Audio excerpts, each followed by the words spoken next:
نن درته د یوې پیغلې د خولې کیسه لرم. هیله ده تر پایه راسره پاتې شئ او د داسې جالبه ویډیوګانو لپاره زما چینل سبسکرایب کړئ.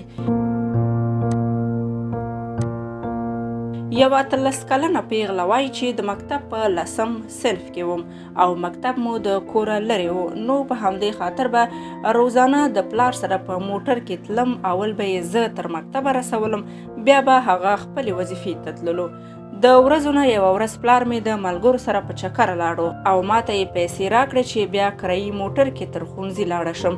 نو ما هم د ښوونځي په لور حرکت وکړ. په لاره کې راته یو موټر ودرېدو او راته یې وویل چې چېرته ځې، راځه چې ودې رسوم.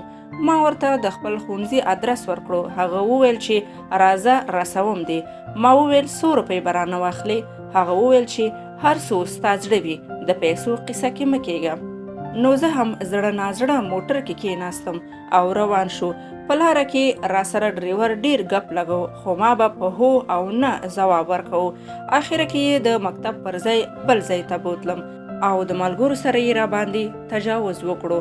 نو خویندو، تاسو ته مې دغه نصیحت دی چې ځان ته چا سره موټر کې مه ځئ، تر څو مو حیا او عزت پیمان نشي.